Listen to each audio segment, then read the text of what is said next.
Hello, my name is Andrew. I am one of the authors for this project titled Multicolor Distance Fields. This is an adapted version of a presentation originally presented at Graphics Interface 2026. To explain the problem that we are concerned with, modern video games use way too much storage space and RAM. If you compare games from a decade ago to today, the difference is huge. It's not uncommon today for games to take up more than 100 gigabytes or even 200 gigabytes in hard drive space, and often 16 gigabytes in RAM or more. And with recent issues in commercial products regarding storage and RAM cost, this is an increasingly serious problem. More than half of this is often attributed to high-resolution 2D textures, not 3D models as one might expect. Gamers are now used to 4K resolution or higher to render their games, and textures have to accommodate for that. 4K or 8K textures are now common. Compare that to textures intended for 720p resolution, and you can see how the memory usage multiplies. For my work, I'm especially interested in games that use 2D sprite animation for 2D and 3D games. You can see how using hundreds, maybe thousands, of frames of animation at high resolution, not just a single static texture, can really compound this problem. There are some recent indie games very much like this that require 12 to 16 gigabytes of RAM at minimum, a moderately high amount compared to what a player might expect based on seeing the game, and this is entirely based on the use of ultra-high resolution sprites. And that brings us to our project. In short, our project is about distance field rendering.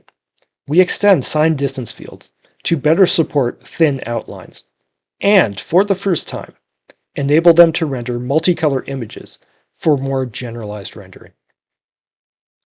For those of you who don't know, distance fields are a data structure for implicit rendering. To put it simply, these are a grid of cells, each cell having a number, being the distance outward from a shape. Bilinear filtering can estimate a smooth version of this monocolor gradient at runtime. Signed distance fields are the same, but use the middle value to represent the boundary edge of a shape, and values above this represent the inside of a shape. This can be nicely stored in an image file like a PNG. Signed distance fields are already used today in 3D video games to efficiently render things like text and UI. They do have limitations. They tend to lose detail when you downsample the size of the raster grid. And more importantly, SDFs are meant for shape, not color or generalized image rendering, so you could not previously render complex images with this format. That brings us to our contributions. First, the relative signed distance field, a single SDF channel with a modified distance metric, and the regional signed distance field, a multi-channel SDF that uses a fixed number of 8 channels to represent any number of colors. These enable vector-like rendering of images in real-time rendering environments like games. As an aside, if this work interests you, there is some other related work in implicit rendering of 2D and 3D shapes using the distance field format or something similar. I encourage you to research these terms if you want to learn more. These are also cited in the paper for this project. And the obvious question might be, why not use vector graphics to accomplish vector-like rendering? There are a few reasons, but the biggest one is that our target environment, game engines, like Unity 3D and Unreal Engine, these do not natively support vector graphics in their rendering pipeline. This might be a lesser-known issue to non-game developers, but it is a well-known and documented limitation within our field. Typically, vector assets would be immediately converted to raster format when importing into a game engine project. There is some nuance here, and this fact may change in the coming years, but we'll proceed assuming that this is still a limitation. And now, I'll talk about the first method. First, to accomplish relative signed distance field, we basically want to include both the boundary of the shape and the interior center of that shape when we calculate distance. We'll fit our distance metric to 3 points for when n is equal to 1, n is equal to 0.5, and n is equal to 0. This results in an exponential curve instead of a linear curve and it varies across the gradient based on the thickness of the nearest shape point. What this means is the relative thickness of thin shapes is represented across the full gradient. I think this diagram nicely describes why we might want to use this new distance metric. Our method is in the top row, and a normal SDF is on the bottom row. At a standard cutoff of 0.5, the results are basically identical, and they both match the input image as expected. But if the user wants to play around with that cutoff value, perhaps to achieve different visual effects, our method is more authentic in representing the relative thickness as it varies across the outline. And it also keeps the whole line when the cutoff increases, while the SDF starts to fade away. I'll show some example output renders here of the relative SDF. And on the right, we see a nice example that shows SDF starting to lose details at lower resolutions, while ours does a better job at retaining them. And why does relative SDF do a better job at retaining lines at all? We can see this is a convenient byproduct of using an exponential distance function rather than a linear one. We are guaranteeing a value of 1 or very close to it at the center of every shape or line, regardless of if it's very thin or thick. The value of 1 is the extreme high value of the SDF gradient. To downsample the resolution of a distance field, you might typically average the corresponding pixels from the high resolution to get the new value of the lower resolution pixel. You can see here how the average of the relative SDF with high values at or near 1 are much more certain to have a new value above 0.5, the value needed to render anything at all. Whereas the standard SDF with a linear distance function will more quickly lose this if the distance range is too broad relative to the size of the thin line. Now the second method, the larger contribution. We were inspired by the four-color mapping problem, a famous problem which suggests if we can segment our input image into regions, we can color them with only 4 distinct colors, such that the same color never intersects with itself. Therefore, we can have 4 overlapping SDFs where distinct regions are clearly defined, where the boundary is at 0.5 for each. This only handles rendering of multiple shapes, not color. For color, we use an additional 4 raster fields to index the color for each texel in each of these 4 SDFs. That means this solution in total uses 8 channels, or 2 RGBA image files. The total solution, both relative SDF and regional SDF, is on the left. The right side gives a nice example of how effective regional SDF can be when the regions are quite large.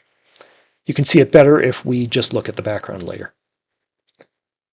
We can render a high-quality image from only a 64 by 64 field, resulting in using less than 5% of the total RAM when uncompressed in memory compared to the original input image at 512 by 512.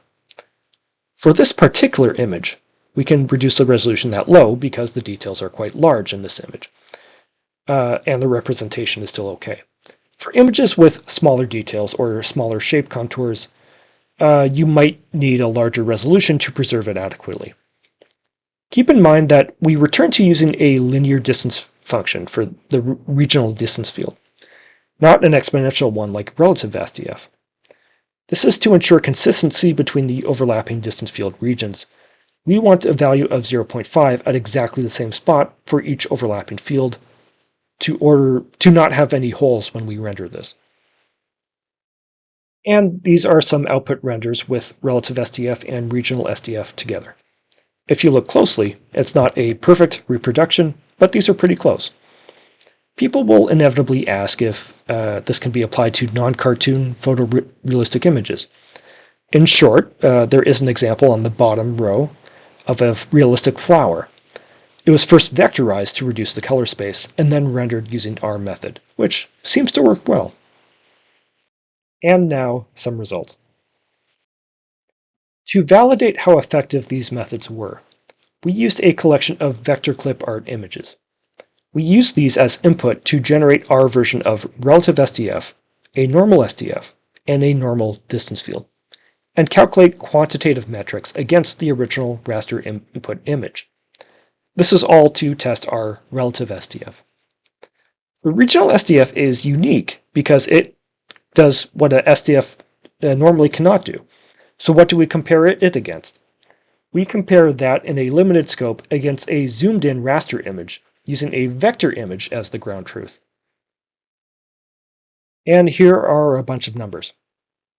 In short, at a moderately high resolution with a standard cutoff value of 0.5, the standard SDF performs slightly better than our method, the relative SDF, in all metrics, although it's pretty close. The strength of our method shows better when we change the cutoff value, and also when we downsample the field resolution to a smaller size. The results for regional SDF is on the bottom. When zoomed in, it does indeed achieve better results than a pixelated raster as expected. In short, here are some of the limitations we found with our method. 1. There should be large regions of color. We don't think pixel-wide regions of color will work well with this. Vectorizing a detailed image first to flatten the colors is one way to overcome this limitation. Second, the pre-processing to flatten the colors. We use multiple ad hoc methods in our version to flatten and extract the colors from the raster input images we use. Raster input images also typically use anti-aliasing brushes, which need to be pre-processed to remove some of those extra colors. The thresholding parameters and the methods that you happen to use in this pre-processing step will greatly affect the output. And there's this issue with wavy edges in our method that don't occur with standard SDFs. This is especially noticeable with relative SDF. We attribute this to using bilinear filtering when rendering the raster gradient. That assumes a linear interpolation, which relative SDF no longer uses. So, that's our project.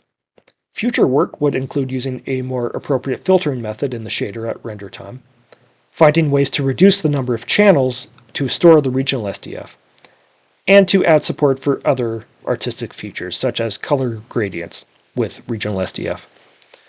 Separately, this is also a key foundational feature for work in 2.5D animation for games, which I am personally still working on. The paper, as well as some sample source code for Unity 3D, can be found on the project page linked here. Thank you for watching.